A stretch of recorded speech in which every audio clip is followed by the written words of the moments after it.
Go on, Howard. Tell them what else Mr. Cates told you in the classroom. Well, he said at first the earth grew too hot for his life, then it cooled off from that, and cells of things begun to live. Cells? Bugs, like in the water. After that, the little bugs got the bigger bugs. They spread them legs and crawled up on the land. How long did this take, according to Mr. Cates? A couple million years, maybe longer. Then come the fishes, then the reptiles, then the mammals. Man's a mammal. Along with the dogs and the cattle in the field. Did he say that? Yes, sir. Now, Howard, how did man come out of this slimy mess of bugs and serpents, according to your professor? Man was sort of evoluted from the old world monkeys. Did you hear that, my friends? Old world monkeys! According to Mr. Cates, you and I aren't even descended from good American monkeys. Now, listen carefully. In all this talk of bugs and evolution, of slime and ooze, did Mr. Cates ever make any reference to God? Not as I remember. Or the miracle he achieved in 7 days, as described in the beautiful book of Genesis. No, sir. Ladies and gentlemen. Objection. I asked the court to remind the learned counsel this is not a Chautauqua tent. He's supposed to be submitting evidence to the jury. There are no ladies on the jury. I have no intention of making a speech. There is no need. I am sure that everyone on the jury, everyone within the sound of this boy's voice, is moved by his tragic confusion.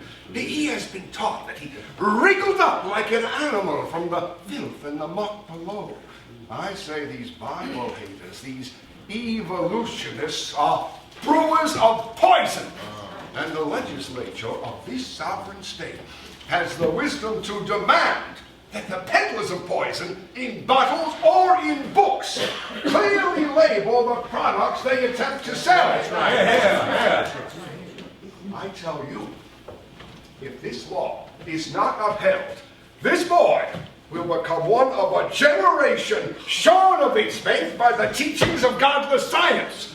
But if the full penalty of the law is meted out to Bertram Cates, the faithful the whole world over, who are watching us here and listening to our every word, will call this courtroom blessed. Yeah. Your witness, sir. Well, I sure am glad that Colonel Brady didn't make a speech. Howard, I heard you say that the world used to be pretty hot. That's what Mr. Cates says. You figure it was any hotter then than it is right now? Guess it must have been. Mr. Cates read from a book. Do you know what book? I don't know. I guess that Mr. Darwin brought it up.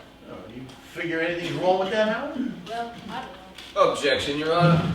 The defense is asking that an 11-year-old boy hand down an opinion on a question of morality. I am trying to establish, Your Honor, that Howard or Colonel Brady or Charles Darwin or anyone in this courtroom, or you, sir, has the right to think. Colonel Drummond, the right to think is not on trial.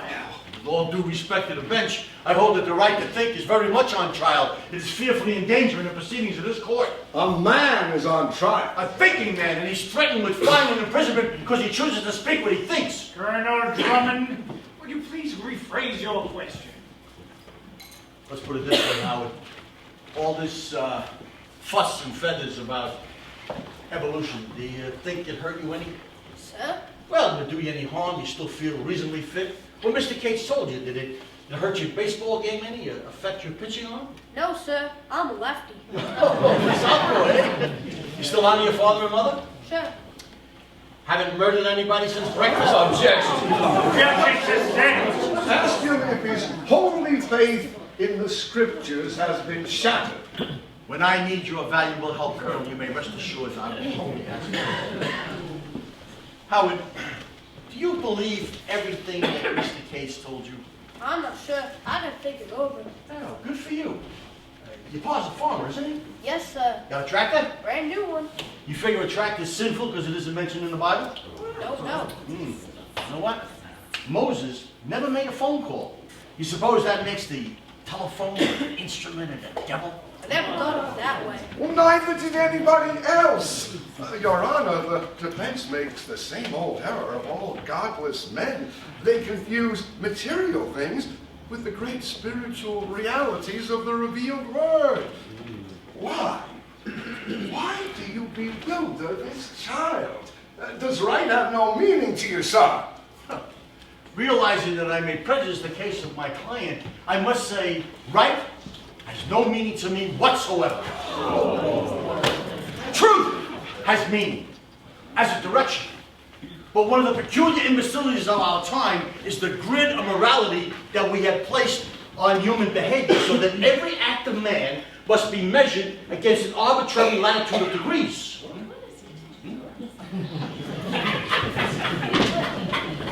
Do you understand what I'm talking about, Alan? No, sir. Well, maybe you will, someday. Thank you, son, that's all. The witness is excused. We won't need you anymore, Howard. Go back to your ma now. Next witness. Will Miss Rachel Brown come forward, please?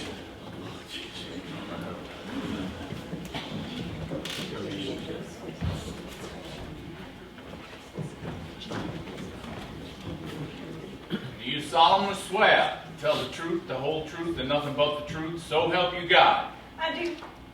Be seated. Miss Brown, you are a teacher at the Hillsborough Consolidated School. Yes. And I saw you have an ample opportunity to know the defendant, Mr. Cates, professionally. Yes. Is Mr. Cates a member of the spiritual community to which you belong? Objection. I don't understand all this chatter about spiritual communities. The prosecution wants to know if they go to the same church. Why doesn't he just ask? Objection overruled. You will answer the question, please. Didn't I? What was the question? Do you and Mr. Cates attend the same church? Not anymore. Bert dropped out 2 summers ago. Why? It was what happened with the little Stebbins boy. Would you tell us about that, please?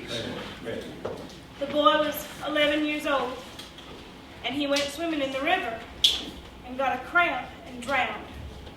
Bert felt awful about it. The boy lived right next door to the boarding house, and he used to come over and look through Bert's microscope. Bert said the boy had a quick mind and might even grow up to be a scientist one day.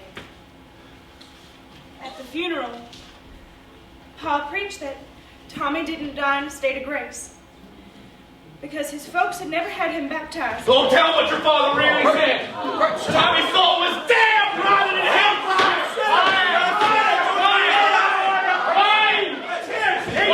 Religion's supposed to comfort people, isn't it? Not frighten them to death. Your Honor, I request that the defendant's remarks be stricken from the record. How can we strike this young man's bigoted opinions from the memory of this community?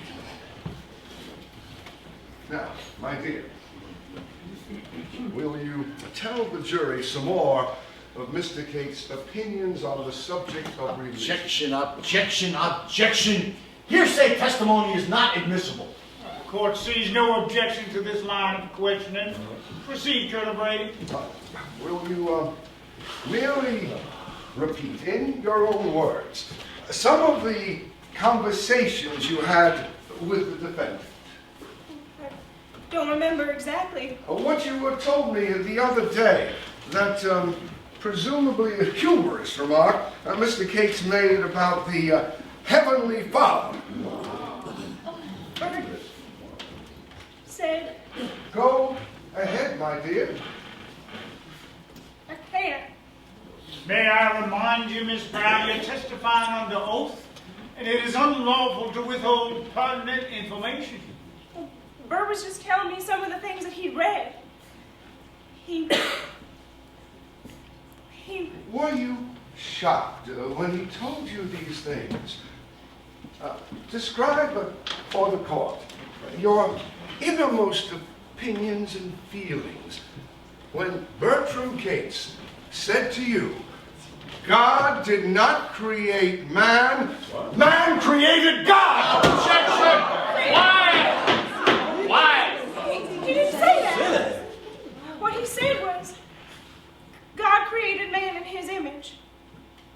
And man, being a gentleman, returned the compliment. Go ahead, my dear. Tell us some more.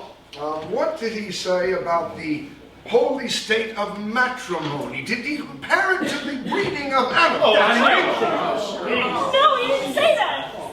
Well, he didn't mean that. That's not what I told you. All he said was... Oh. Are you, Miss Brown? Would you care for a glass of water? Under the circumstances, I believe the witness should be dismissed. And will the defense not have a chance to challenge some of these statements the prosecutor has put in the mouth of the witness? Don't plague her. Just let her go.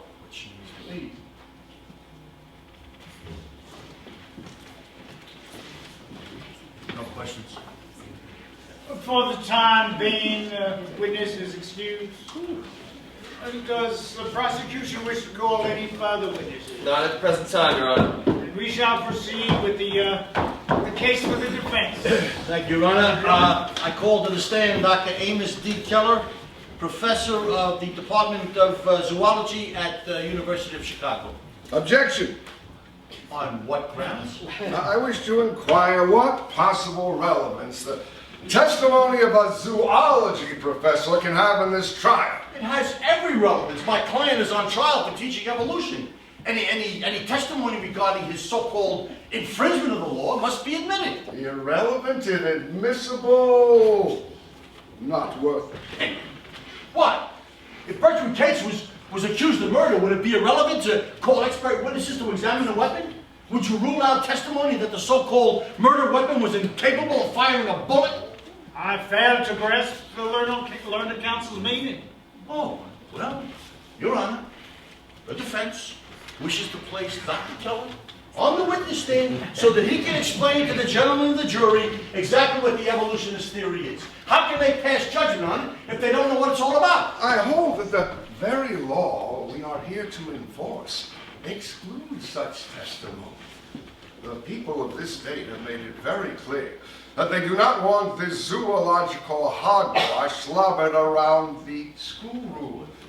And I refuse to allow these agnostic scientists to use this courtroom as a sounding board, as a platform from which they can shout their heresies into the headlines. Colonel Drummond, the court rules zoology is irrelevant to the case. Agnostic scientists. I call Dr. Alan Page, deacon of the Congregational Church and professor of geology and archaeology at Oberlin College. Objection. Objection sustained.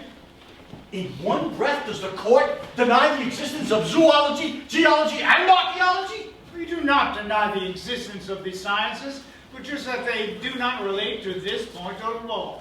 Then I call Walter Aronson, philosopher, anthropologist, author, one of the most brilliant minds in the world today. Objection, Colonel Brady? Objection. Your Honor, the defense has brought to Hillsborough at great expense and inconvenience 15 noted scientists, the great thinkers of our time. Their testimony is basic to the defense of my client.